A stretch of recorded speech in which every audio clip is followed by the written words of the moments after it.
We're seeing something remarkable happening in the Caribbean that would have seemed impossible not long ago. Russian warships have shown up in Venezuelan waters. And this isn't just a casual visit. It's a deliberate geopolitical message. What's unfolding represents a fundamental challenge to the hemispheric power structure the United States has assumed was secure since the Monroe Doctrine nearly 2 centuries ago. For generations, Washington has worked on the premise that the Western Hemisphere belongs exclusively to American influence. That premise is now being openly contested.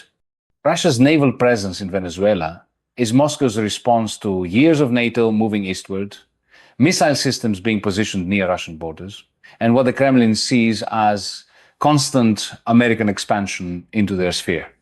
Venezuela, which holds the world's largest confirmed oil reserves, has become the center of a broader struggle over who makes the rules in international affairs. The sanctions, diplomatic isolation, and threats of military action haven't produced the regime change Washington wanted. Instead, they've driven Caracas into deeper partnerships with Moscow, Beijing, and Tehran. Understanding what's truly at stake matters because the implications extend far beyond Caracas or Moscow. This concerns whether we're heading toward a world with multiple centers of power or desperately holding onto a single superpower arrangement that no longer matches reality. To grasp how we reached this point, we need to look back, because nothing in geopolitics exists in isolation.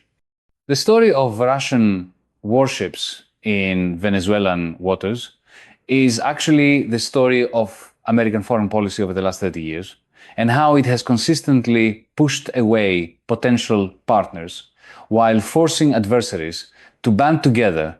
When the Soviet Union fell apart in 1991, the United States enjoyed an unmatched moment of global dominance. We had won the Cold War, or that's how the story was told. American policymakers thought we'd reached what Francis Fukuyama called the end of history, the ultimate victory of liberal democracy and market capitalism. But what did we do with that opportunity? Rather than creating a genuine framework for worldwide cooperation, rather than bringing Russia into European security arrangements, rather than building institutions that reflected all major powers' interests, we opted for expansion and dominance. The debates in the 1990 seconds about expanding NATO included warnings from wise observers that pushing NATO eastward would be perceived by Russia as a fundamental threat. George Kennan, who designed America's Cold War containment strategy, labeled NATO expansion the most consequential mistake of American policy in the entire post-Cold War period. He grasped what political leaders refused to recognize, that Russia, regardless of who governed it, would see NATO forces on its borders as an existential threat. But those warnings went unheeded. NATO expanded first to Poland, Hungary, and the Czech Republic, then to the Baltic states, Bulgaria, Romania, Slovakia, and Slovenia. With each expansion wave, we convinced ourselves we were spreading democracy and security. What we were actually doing was constructing a military alliance right up to Russia's border, while excluding Russia from any meaningful participation in European security.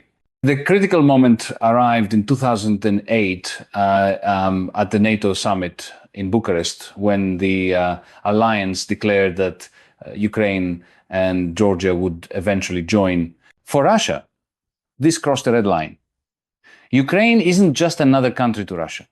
It represents the birthplace of Russian civilization, where the first Russian state emerged in Kyiv. The prospect of NATO forces in Ukraine, of American missile systems just hundreds of miles from Moscow, was something no Russian government could tolerate, regardless of its political character. Yet we pushed forward, believing Russia was too weak to respond, that history favored us, that we could remake the entire post-Soviet region according to our preferences without facing consequences. You might wonder what any of this has to do with Venezuela. Everything American foreign policy has applied the same approach in Latin America that it used in Eastern Europe. We've presumed the Western Hemisphere is ours to manage, that governments in this region exist at our discretion, and that any country defying Washington must be isolated, sanctioned, and ultimately removed from power. Venezuela's experience is especially revealing. Hugo Chavez gained power in 1999 through democratic elections, campaigning on using Venezuela's oil wealth to help the poor majority instead of the traditional elite. Whatever criticisms one might have of Chavez's policies, and there are many, he was democratically elected. But because he challenged American corporate interests, because he directed Venezuela's oil revenues towards social programs rather than channeling profits to international oil companies, because he formed alliances with Cuba and other countries Washington disapproved of, he became a target. The United States backed a coup against Chavez in 2002. It failed, but American hostility continued. When Nicolas Maduro succeeded Chavez after his death in 2013, Washington increased the pressure. We've imposed successive waves of sanctions, not focused measures against specific individuals, but comprehensive economic sanctions meant to strangle Venezuela's entire economy. These sanctions have prevented Venezuela from accessing international financial markets, blocked the country from selling its oil, frozen billions of dollars in Venezuelan assets, and triggered a humanitarian catastrophe. The United Nations estimates that tens of thousands of Venezuelans have died directly because of these sanctions. Millions have left the country, creating a refugee crisis throughout Latin America. What was the justification? Democracy and human rights, we're told. But if democracy mattered, we wouldn't partner with Saudi Arabia, Egypt, or numerous other authoritarian regimes. The actual issue is that Venezuela refused to accept American dominance. This brings us back to Russia's naval presence. When you're a country under assault, when the world's most powerful military openly discusses regime change, when your economy is being deliberately destroyed by external sanctions, you seek allies wherever available.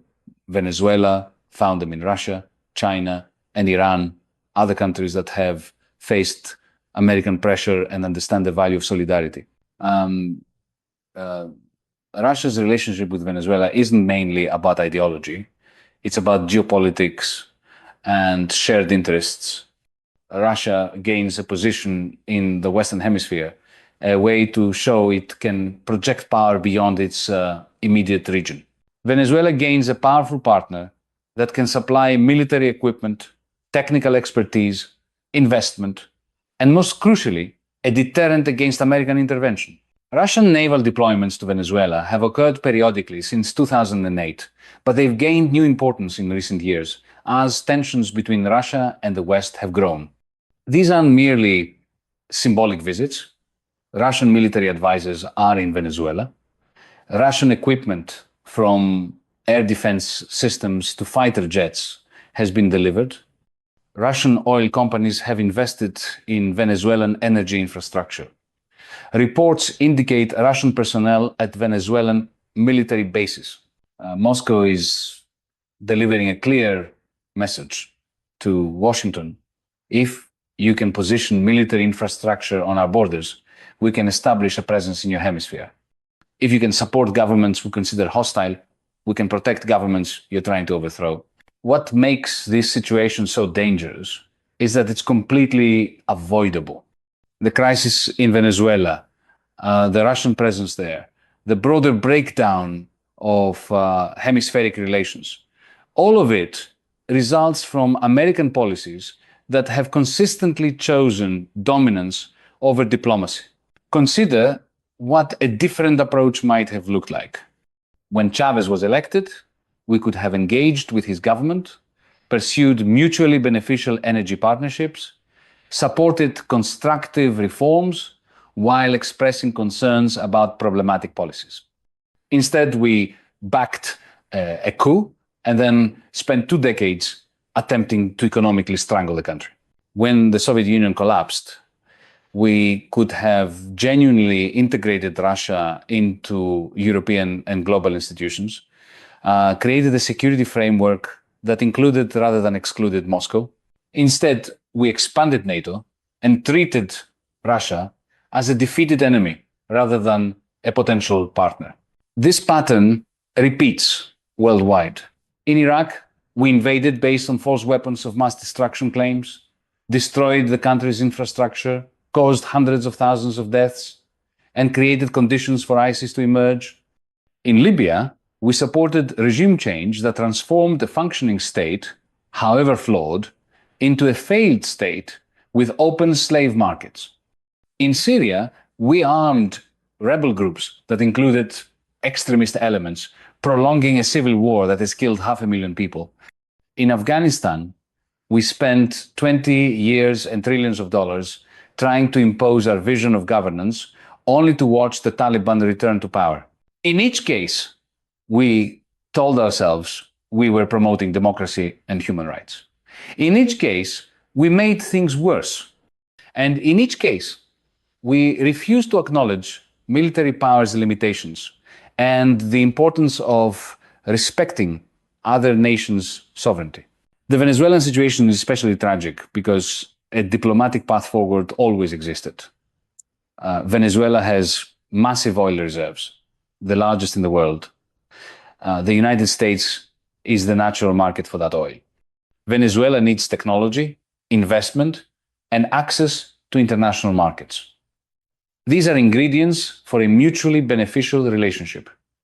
But instead of engagement, we chose confrontation. Instead of negotiation, we chose sanctions. Instead of diplomacy, we chose the regime change operations. Now we act surprised when Venezuela turns to Russia and China for partnerships we refuse to offer. Many Americans don't fully grasp what these sanctions actually mean on the ground. When we sanction a country's oil sector, we're not just punishing the government, we're punishing every person in that country. Venezuela's economy has shrunk by more than 75% since sanctions intensified. Inflation has reached unimaginable levels. Hospitals lack basic medicines. The electrical grid frequently fails. Food shortages are common. People are dying from treatable diseases because the healthcare system has collapsed. Millions have fled, not solely because of socialism or Maduro's policies, but because American sanctions made it impossible for the country to function economically. We did this deliberately, with full awareness of the humanitarian consequences. John Bolton, when he was National Security Advisor, openly stated the goal was to make the Venezuelan economy scream to create conditions for regime change. Think about that. A senior American official bragging about creating economic suffering for millions to achieve a political goal. This isn't how democracy should conduct foreign policy. This isn't consistent with American values or international law. The United Nations Charter prohibits threatening or using force against any state's territorial integrity or political independence. It requires respecting sovereignty and non-interference in internal affairs. But we've convinced ourselves these rules don't apply to us, that American exceptionalism means we are exempt from constraints governing other nations. We call it promoting democracy. The rest of the world sees it as imperialism under a different name. When Russia or China acts in ways we consider aggressive, when they support governments we oppose, when they establish military presences in regions we consider our sphere of influence, we express outrage and disbelief, but from their perspective, they're simply doing what we've been doing for decades, pursuing their national interests and supporting their allies. The double standards are staggering. We maintain nearly 800 military bases in more than 70 countries worldwide. Our naval forces patrol every ocean. Our military spending exceeds the next 10 countries combined. We've been at war almost continuously for the past quarter century. We conduct drone strikes in countries we're not at war with. We overthrow governments we don't like. We arm rebels and support opposition movements globally. But when Russia establishes a military relationship with Venezuela, when China builds ports and infrastructure in developing countries, when Iran has influence in neighboring states, we call it aggression, and threaten consequences. The hypocrisy isn't lost on the rest of the world, even if many Americans don't see it. This gets at something fundamental about how we see ourselves versus how others see us. Americans generally believe our country is a force for good in the world, that our military interventions are humanitarian, that our economic policies promote development, that our political influence spreads democracy. This isn't entirely false. American aid has saved lives. American technology has advanced human progress. American ideals of freedom and equality have inspired movements worldwide. But it's also incomplete and self-serving. For every country we've helped, there's another where American intervention has caused chaos. For every successful democracy we've supported, there's an authoritarian regime we've propped up because it served our interests. For every humanitarian mission, there's been a war of choice that killed thousands and solved nothing. The people of Latin America know this history intimately. They remember the coups we supported in Guatemala, Chile, Argentina, Brazil, and elsewhere. They remember the death squads we trained. They remember the dictatorships we backed as long as they were anti-communist or pro-American business interests. They remember that when their countries elected left-wing governments, even democratic ones, we worked to undermine and overthrow them. So when we say we're concerned about democracy in Venezuela, they're skeptical, and rightfully so. Our concern for democracy has always been selective, applied only when it serves American interests, and ignored when those interests point elsewhere. This is why Russian ships in Venezuelan waters should worry us. Not because Russia is inherently evil or expansionist, but because their presence there is a symptom of our failed policies. It's a symptom of a foreign policy that creates adversaries unnecessarily, that sees every issue as a zero-sum contest, that refuses to accept a world where American power isn't absolute. The world is changing. Economic power is shifting eastward. New powers are rising. The unipolar moment that followed the Cold War was brief and is now over. We're entering a multipolar world, whether we like it or not.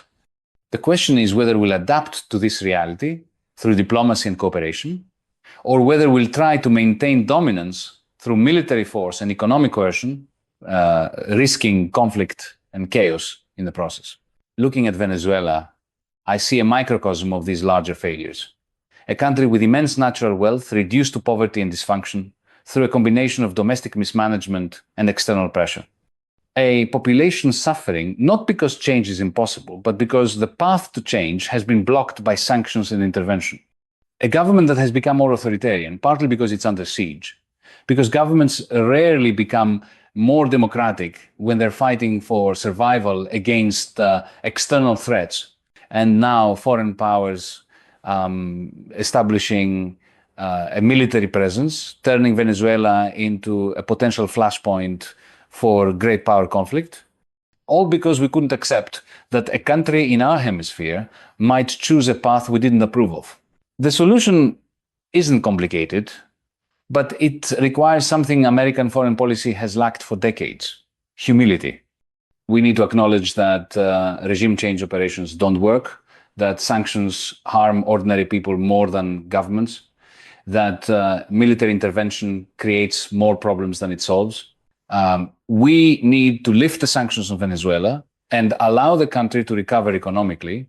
We need to engage diplomatically with the Maduro government, working toward elections and political reforms through negotiation rather than coercion. We need to respect Venezuela's sovereignty and accept that Venezuelans, not Americans, should determine their country's future. And we need to do this not just for Venezuela, but as part of a broader shift in how we engage with the world. This means talking to Russia about security guarantees that address their legitimate concerns while protecting neighboring states' sovereignty. It means working with China on global challenges like climate change, rather than treating them purely as a strategic competitor. It means ending the forever wars that have consumed American blood and treasure while making us less safe. It means rebuilding international institutions and accepting that in a multipolar world, we'll need to compromise and cooperate rather than dictate and dominate. It means understanding that stability and peace come from addressing the legitimate grievances and interests of all parties, not from imposing our will through force. None of this means abandoning American values or interests. It means pursuing them more wisely. A Venezuela that can sell its oil and trade freely is a Venezuela that's more stable, more prosperous, and ultimately more democratic than a Venezuela under siege. A Russia that's integrated into European security architecture is a Russia that's less threatening than one that's excluded and antagonized. A China that's invested in global institutions is a China that has incentives to play by international rules. A United States that leads through example and cooperation is more influential than one that leads through threats and coercion. But we're going in the opposite direction. We're militarizing our competition with China. We're fighting a proxy war with Russia in Ukraine. We're maintaining sanctions on a third of humanity. We're spending more on our military than ever before, while our infrastructure crumbles and our social problems multiply. And we're doing all of this while telling ourselves we have no choice, that we're defending democracy and freedom, that our adversaries forced us into these positions. It's not true. We have choices. We've always had choices. We've simply made bad ones repeatedly because our foreign policy establishment is trapped in outdated thinking that sees the world through the lens of dominance and control rather than cooperation and mutual interest. The Russian Navy in Venezuela is a warning sign. It tells us that our approach isn't working, that other powers are finding ways to counter American pressure, that the costs of our interventionist policies are mounting. We can heed that warning and change course, or we can double down and risk escalating conflicts that serve no one's interest. The choice is ours, but we need to make it consciously and honestly, without the self-deception that has characterized American foreign policy for too long. The world is not ours to control. Other nations have legitimate interests and grievances. Military power has limits. And in an interconnected world facing common challenges from climate change to pandemic disease to economic instability, cooperation isn't just morally right, it's practically necessary.